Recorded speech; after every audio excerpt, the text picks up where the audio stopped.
kali kita akan melihat sebuah bangunan Belanda yang dulu dibangun Belanda untuk residen atau tempat pemerintahan Belanda di Kota Pati. Sekarang sudah menjadi gedung pendidikan dan kebudayaan Kota Pati, tetapi masih banyak menyimpan sebuah gambaran dan sejarah yang kelam pada gedung ini. Terlihat sekali masih banyak bekas-bekas peninggalan dari Belanda yang masih tertata rapi. Berikut cuplikan videonya yang menggambarkan bahwa bangunan ini di siang hari tetapi memang mistis. Banyak sekali hal-hal yang tidak terungkap bagaimana sejarah pasti bangunan ini.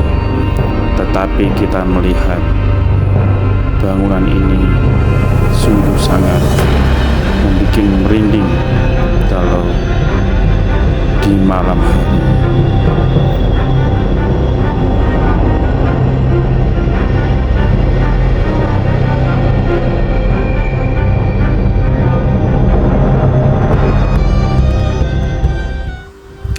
Rekam jejak pemakaian gedung ini setelah ditinggalkan Belanda sempat digunakan untuk gedung Keresidenan Pati, merupakan bangunan kuno yang dibangun oleh Belanda pada akhir tahun 1800. Lokasinya berada di Jalan Panglima Sudirman, tepat di depan SMA 1 Pati, Jawa Tengah. Pada awalnya gedung ini berfungsi sebagai rumah tinggal residen Belanda untuk wilayah Keresidenan Pati. Selain itu juga pernah menjadi rumah dinas Kepala Barkolwil 1 Jawa Tengah. Tampak dari luar, gedung ini kokoh dengan desain khas zaman dahulu, disertai dengan halaman yang luas, danau buatan yang ditanami bunga teratai merah, mencerminkan bahwa bangunan ini mirip istana kecil pada zaman sangat megah untuk ukurannya sangat tinggi. Karena bangunan ini sangat indah, kerap digunakan untuk selfie dan saat ini masih dipakai untuk bermain tenis. Kemudian sejarah pembangunannya pada masa Hindia Belanda, Kabupaten Pati di Provinsi Jawa Tengah menjadi pilihan strategis sebagai pusat administrasi kolonial berkat potensinya yang bagus. Wilayah ini memberi kontribusi signifikan terhadap ketahanan pangan, industri, tambang, dan transportasi. Selain itu, keberadaannya juga di pesisir dilalui jalur poros utama penghubung Pulau Jawa, memudahkan transportasi barang demi memperkuat posisi sebagai pusat ekonomi. Dengan keseimbangan antara cadangan industri yang produktif dan aksesibilitas yang baik, Kabupaten Pati ditakdirkan menjadi lokasi yang ideal untuk mendukung aktivitas administrasi pemerintahan kolonial di Hindia Belanda.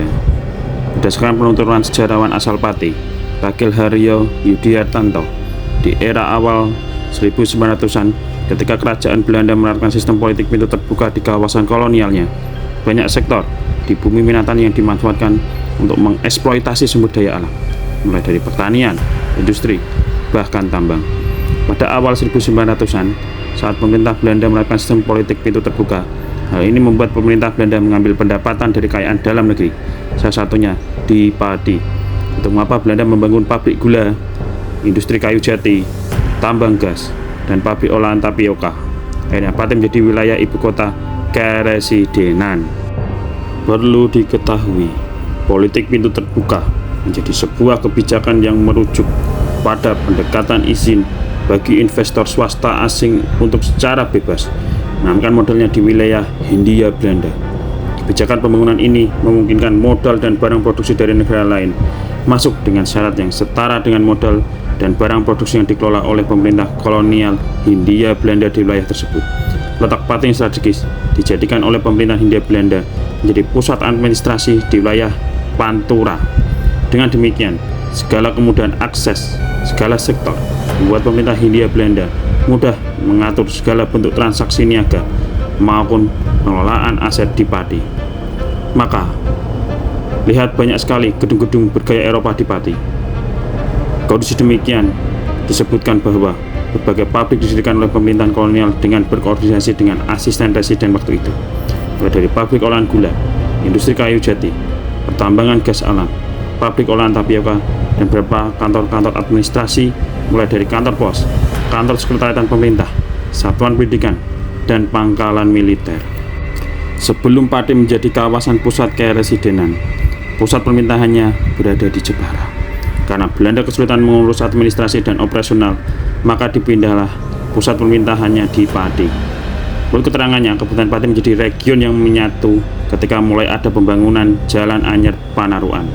Selanjutnya pedagang-pedagang Tionghoa mulai berniaga, serta membangun industri mulai gencar. Karena wilayah Jepara tak dilalui jalur penting tersebut, maka kantor kesekretariatan pemerintahan diboyong ke Kabupaten Pati.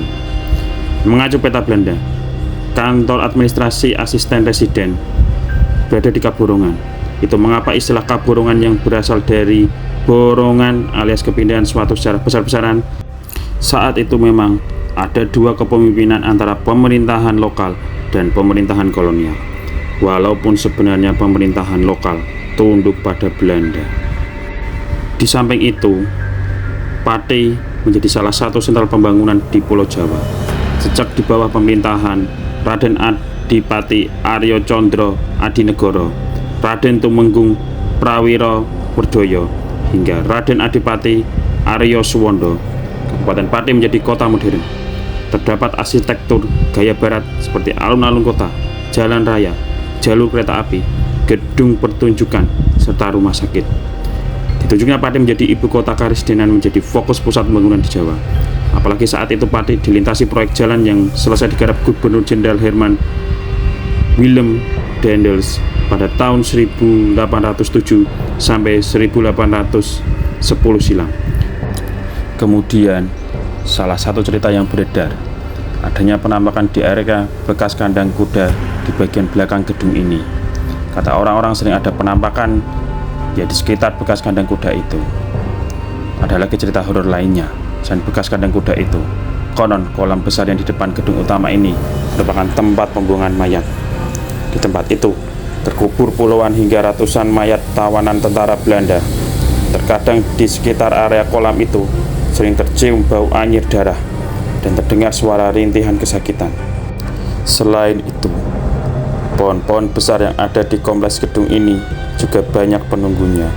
Bahkan terkadang sering terlihat penampakan sosok kuntilanak dan genderuwo, serta suara tawa dan tangisan cukup sering terdengar dulunya. Bangunan ini memiliki beberapa gedung samping kanan kiri, merupakan gedung pavilion. Dulunya, pavilion tersebut digunakan untuk tempat transit dan menginap para tamu yang berasal dari luar kota maupun luar negeri. Jika ditelusuri, ruangan yang ada di dalam istana, terdapat sebuah kamar yang dinamai Ruang Sri Sultan. Berdasarkan informasi yang ada, hingga saat ini tempat tersebut sangat disakralkan. Adapun letak kamar tersebut berada di sisi sebelah ruang kanan ruangan utama. Pada tahun 1976 Masehi, kamar itu pernah digunakan oleh Sri Sultan Hamengkubuwono IX untuk menginap. Konon, ruangan itu digunakan sebagai tempat untuk merenung. Selain itu, ruangan utama terdapat sebuah lukisan foto para presiden dari masa ke masa. Sedangkan bagian luar istana Karesiden Pati ini terdapat sebuah halaman luas, sedangkan di sekitar halaman terdapat sebuah danau ikan yang tanami bunga teratai merah yang kononnya untuk membuang mayat tawanan. Meski kompleks bangunan kuno seluas 5 hektar tersebut masih asli, namun masih ada cerita mistis yang terlanjur menyebar di masyarakat. Mengingat banyaknya rumor menyebar bahwa dahulu ada lokasi di sekitar istana Karesiden Pati yang digunakan sebagai tempat mengeksekusi pribumi. Penjaga dan juru pelihara istana Karesiden Pati tersebut, jika kolam yang tenang yang ada di sana dulunya dibuat untuk menghukum mati pribumi. Para pribumi itu sengaja ditenggelamkan hidup-hidup karena dianggap pembangkang. Bahkan tak sedikit pengunjung yang mendatangi lokasi tersebut mengaku seringkali mencium bau anyir darah ataupun suara rintihan.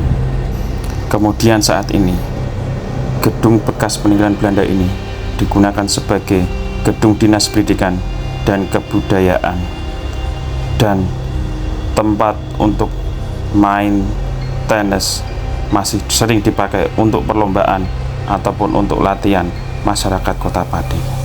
Dan sekarang gedung ini dipakai untuk foto prewedding maupun foto orang-orang masyarakat sekitar Pati untuk melestarikan budaya Kota Pati, jejak pembangunan Belanda. Semoga video ini bermanfaat, semoga kita selalu diberi kesehatan, dan terima kasih yang sudah menonton. Sampai jumpa lagi.